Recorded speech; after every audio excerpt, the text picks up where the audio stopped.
Peace, everybody. This is Marc Lamont. You're watching Global Grind. Make sure you check it out every single day. Hey, what's up, world? It's your girl, Brittany, and today I'm here with somebody that I really admire, and I've been following you for a long time. Mr. Marc Lamont Hill, how are you? I am good. I'm happy to be here. I'm so glad that you're here, and especially with everything that's going on right now in the United States of America, it's like you're the perfect person to speak to about. I'm happy to talk to you. And I've been watching you on CNN as your blood pressure rises and people say the dumbest fucking shit out of their mouth as truth and fact, and they are lies. And I just don't understand, how do you do it every day? You know, it's a discipline thing. It's pressure. And my goal, I think my job is to be like a public defender. Right? Exactly. And I feel like I compromise my position if I, just wild out one day. If I deal with the issue calmly, give statistics, make a persuasive argument, I feel like that's better than giving somebody these hands one time and then I ain't got a job. There are many people who intuitively actually believe that we are naturally less moral, naturally less ethical, naturally more hypersexual, naturally less intelligent. I mean, these are things that people think about black folk, about women. We've gone down the list, and so we have to challenge all those ideas, and that's part of my job. And it's funny because my aunt, who's a white woman, texted my whole family. She comes to the family picnic, Yes, right? yes. Aunt Jess is so down. We love her. Does she make the potato salad though? No, we don't let her make any food, but that's neither here nor there. That's reasonable. But when we need to catch a cab, Aunt Jess is out front. That's what I'm talking about. That's teamwork. That's teamwork. That's how we make this family work. Right. But she texted me just asking us, like, she's having a conversation with her white friends, and she's obviously like trying to educate them on issues that they don't understand, but kind of being a white ally. She's like, hey, I just want to know, like, what do you as black women or black people in general like to be called or referred to, right? Yeah. And so it's like kind of weird having this conversation with people who are afraid to just even say the word black. Right? So it's like, how are you explaining these issues that black people are facing with people who are apprehensive and scared to identify you as a certain human being, or like just don't even want to have the conversation because it makes them uncomfortable? Right. Race is like the third rail in America. People don't want to talk about it. People almost would rather talk about religion at this point than race, It's like people don't want to talk about it. They don't want to acknowledge it. They feel like if we can pretend that race doesn't exist and that color doesn't exist, then that's a better world, right? That's why people say I want to be colorblind. Right? I don't want to see color.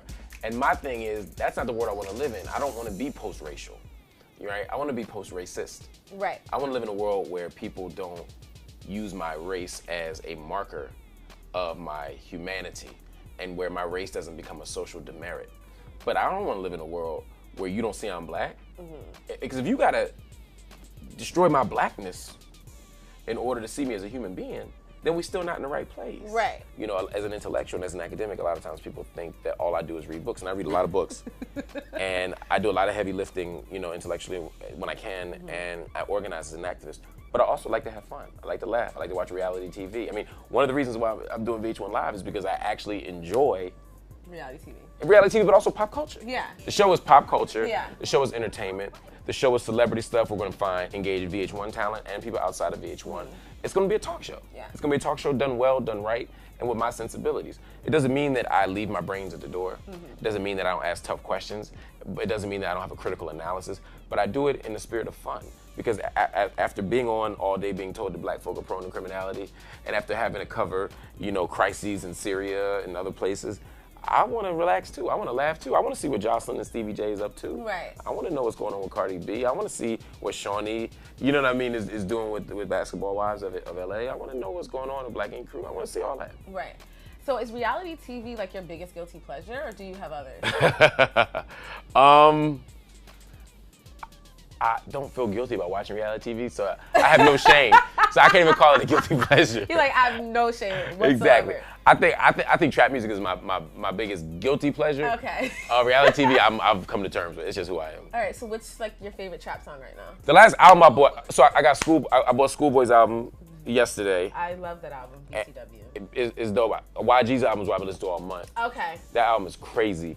I've been listening to a lot of these singles, you know what I mean? Like the Free joint with Drake and with Khaled? Drake and Okay. Khaled, and I wanted it because Gucci's on it.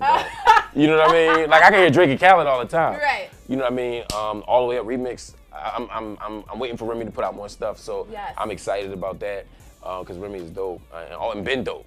Been dope since Big For a Pun. long time. Since Pun's album, Miss Martin, like 15 years ago. So I just love hip hop and I love engaging that and I love to escape there sometimes. So, you know, if I'm in a place where that's playing, it makes my whole day better. And if it ain't playing, I've got my headphones on. When I'm working out, when I'm listening, I'm doing that too. I'm listening to it. That's my life. So what was, I guess, your defining moment, or I guess the moment when you went back to Philly when you were like, okay, so maybe I should go back to school. Like, this isn't really what I want. I was homeless. Okay. I was homeless. And I knew I needed something different.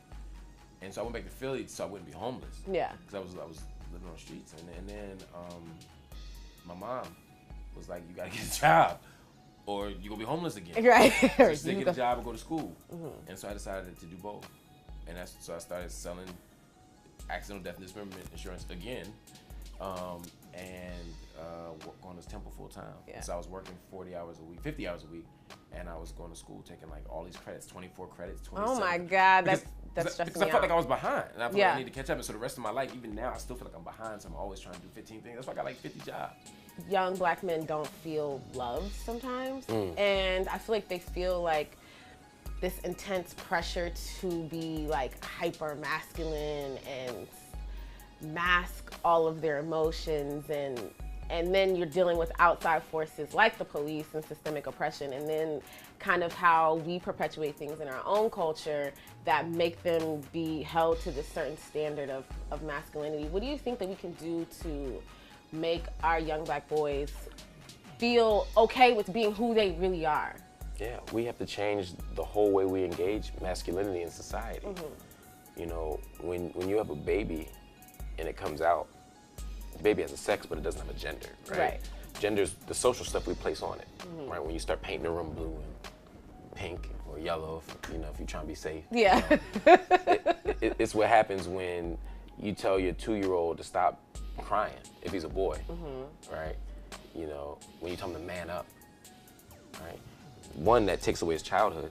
Yeah. Right? Because oftentimes we erase the childhood of black and brown boys and girls. And second, you tell him that part of what it means to be a man is to not have emotions, to not display emotionality. You take away fantasy and play in a certain kind of way. You know, you grew up with dolls. I grew up with action figures. Right. They the same damn thing. Yeah, they're dolls. They made in the same factory, same plastic, same everything, but I can't have a doll, right? It has to be an action figure, because the only way I can use my imagination to play is if it's in the service of violence, right? I can have an army truck, I can have a soldier. I can't have just somebody chilling, you know what I mean? Right. We have to change that, you know? You have a diary, I have to journal, right?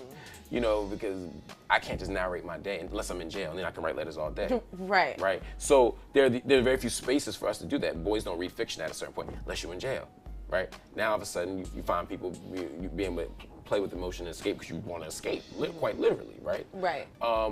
There's this way in which we're told as boys to not have emotion, when men do have emotion.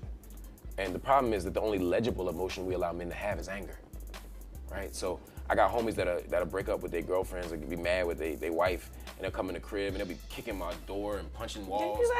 And I'll be like, what's wrong? And homie will be like, yo, she's so emotional. And I'm like, you're emotional. Right, but to us, anger is permissible. Right. And it's not, we don't mark that as emotion, but to cry and say I feel vulnerable, or I feel sad, or I miss you, or I feel insecure, or I love you. These are things that we're not allowed to do. Boys are discouraged from writing poetry. You know? There's so many parts of ourselves that don't get nurtured, that don't get healed, that don't get made whole, and they get constantly torn apart. And so all of that restricts who and what we can be. Yeah.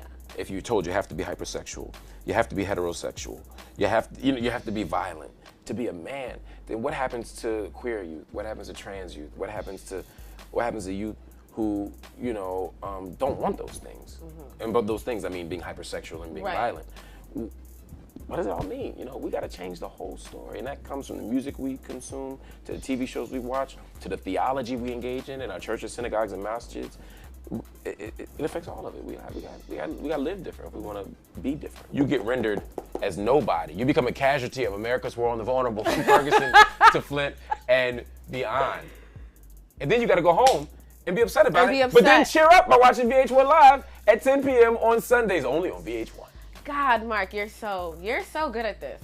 What? Professional and true form. I have no idea what you're talking about. I'm just talking. This is how I talk all the time. Listen, thank you for coming to Chit Chat. I wish we had more time because I could like pick your brain more. Can I come back? Yes. You promise? Kelly.